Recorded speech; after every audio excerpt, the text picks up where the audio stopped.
갈수록 설교가 힘들어지고 어렵고 하기가 싫어지네요. 그래서 그래도 마지막 연말인데 송년에 대해서 무슨 설교를 할까 아무리 생각을 해도 말씀이 오지 않은데 양치질을 하다가 딱 하나님의 내가 올 한 해 동안에 하나님의 말씀대로 얼마나 순종하며 하나님 말씀대로 살았나를 생각해 보다가 내 소견대로 살았구나, 내 생각대로 살았구나를 생각하다가 보니까 사사기의 이 말씀이 생각나서 사사기를 택했는데, 사사기에는 무슨 할 말이 내용이 별로 없어요. 그래서 나는 설교자가 아니고 하나님 그냥 간증이나 하라고 한갑다 라고 생각을 해봤습니다. 자, 사사기는 우리가 기대하는 어떤 결론도 내지 않고 또 어떤 그럴듯한 교훈도 남긴 것 같지도 않고 그냥 이렇게 끝이 납니다. 그때에 이스라엘에 왕이 없으므로 사람이 각기 자기 소견에 옳은 대로 행하였더라 라고 이렇게 기록하고 있습니다.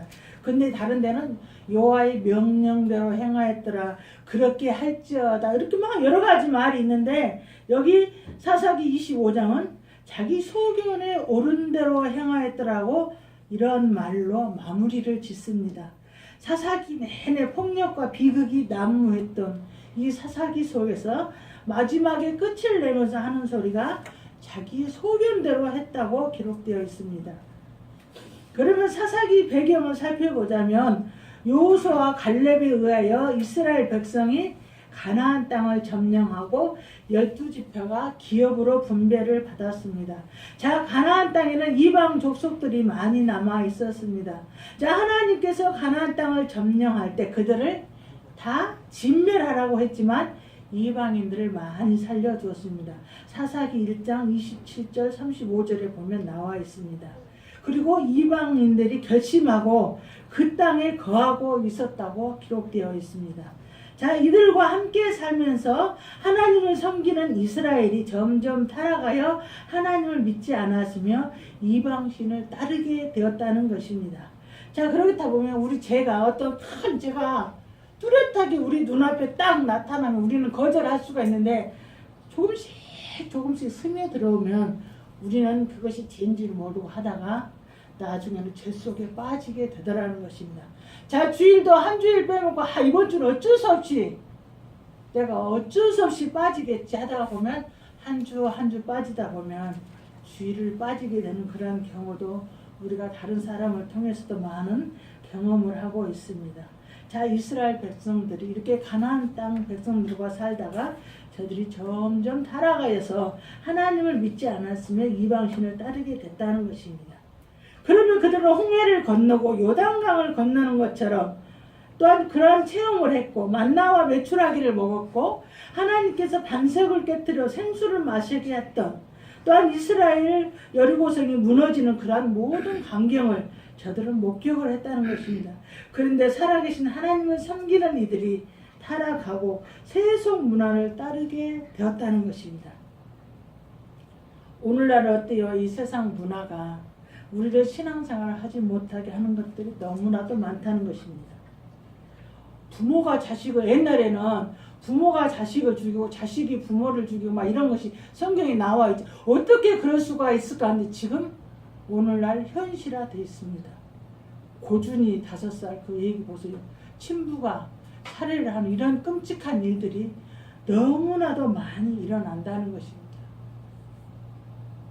이것이 우리 예수님 오실 그때가 멀지 않았다는 징조도 되지만 우리의 신앙이 점점 나태해지고 말씀과 멀어지는 그러한 삶을 살고 있다는 것입니다.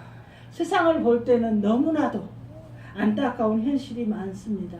사람들은 입술로는 사랑하고 입술로는 용서하고 이해하지만 그러한 삶을 살지 못한다는 것입니다.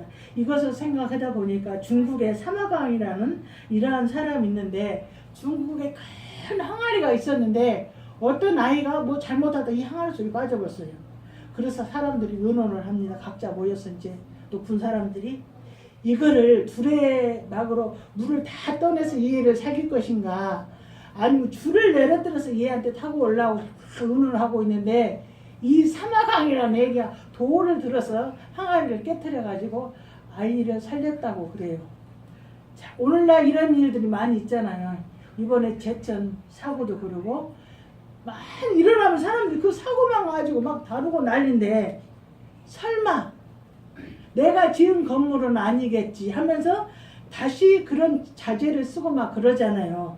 그래서 그 묵상하다 보니까 설마 저는 아니지요 하는 가룟유다의 말이 생각이 났습니다. 자, 우리가 신앙생활하면서 설마 나는 아니겠지. 하지만 우리는 우리의 자신을 말씀 앞에 늘 점검해 봐야 되지 않겠나라는 생각을 해봤습니다. 제가 요번에 어떤 간호사하고 이야기를 하다가 전도사님은 아픈데 없으신 것 같아요. 그래서 아니요, 저는 뇌종양을 앓고 있는데 지금 17년이 됐는데 그대로 있습니다. 이게 안 커지고.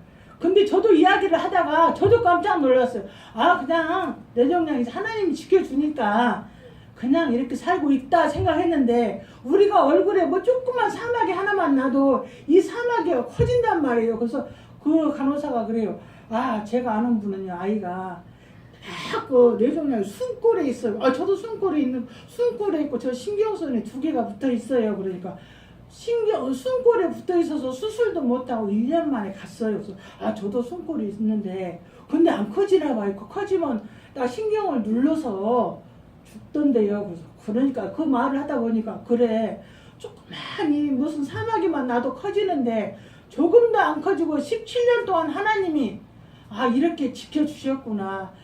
내가 그 은혜를 또 잊어버리고 그 사랑을 또 잊어버리고 내 생각대로 내 마음대로 나를 살려준 데는 무슨 하나님의 이유가 있는데 그 은혜를 내가 또 잊어버렸구나.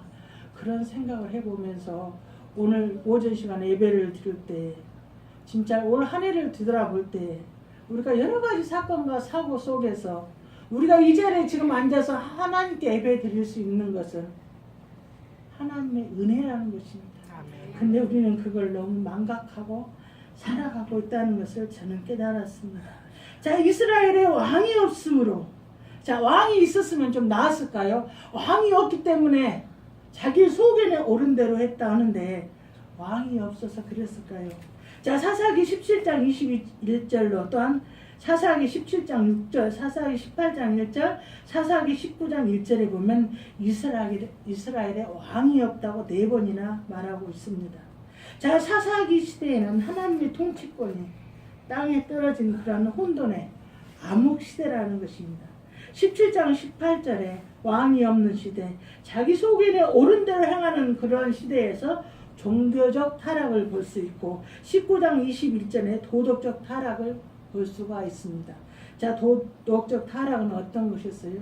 어떤 내인이 자기의 첩을 강간당한 다른 사람들한테 강간당한 것을 화가 나가지고 그때 최초의 토막살인인 것 같아.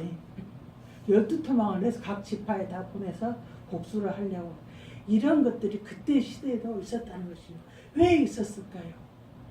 자기 소견에 옳은 대로 복수하고 싶어서. 이런 여러 가지 이유가 있겠죠.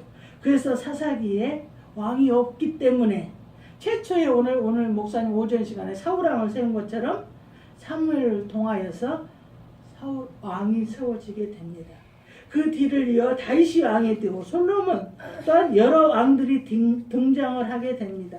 자, 남북 왕조가 나뉘어지고 사사기보다 나을 것 없는 역사를 이어가다가 망하게 됩니다.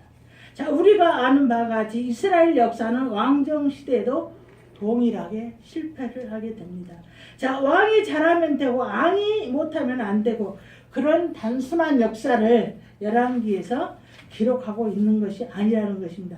열왕기 내내 모든 왕들에 대해서 역사적 기록은 누가 유다의 왕이 되어 하나님 보시기에 정직히 행하고 하나님 말씀대로 준행하였더라 하는 것들이 있지만 하나님 보시기에 악을 행하여 우상을 쫓고 잘했다 잘못했다가 아니라 하나님께 순종했느냐 하나님의 명령을 거역하고 불순종했느냐 이러한 말씀들이 기록되어 있다는 것입니다. 그러므로 사사기는 그렇게 인간의 어두운 면을 고발하는 데만 목적이 있는 것이 아니라는 것입니다. 계속되는 반역에도 불구하고 그의 백성을 돌보시는 하나님을 우리는 만날 수 있어야 되겠습니다.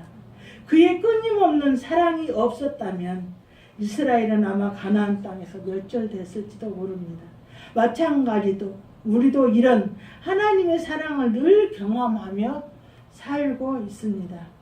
때론 무섭게 징계하시기도 하고 진노하시기도 하시지만 하나님의 사랑은 끊임없이 우리를 감싸고 보호하시고 지키신다는 것입니다.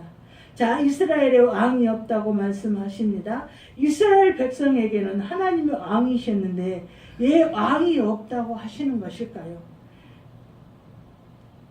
이처럼 하나님의 말씀은 그들이 하나님을 왕으로 삼지 않았다는 것입니다. 그들은 그들의 자기의 소견대로 행하였다고 말씀합니다. 하나님이 말씀하시는 것이 무엇인지 알려고도 묻지도 않고 자기 생각, 자기의 뜻이 앞장섰음을 말씀하신다는 것입니다. 오늘을 살아가는 우리도 하나님을 왕으로 모시고 살아가고 계십니까? 아니면 내가 왕되어 살고 있습니까? 우리는 하나님을, 예수님을 왕으로 삼고 살아야 되겠다는 것입니다. 하나님을 왕으로 삼고 살아가는 삶은 그러면 어떠한 삶일까요? 목사님 항상 말합니다. 믿음은 내가 하기 싫어도 해야 되고 하고 싶어도 안 해야 되는 것이 믿음이라고 말한 것처럼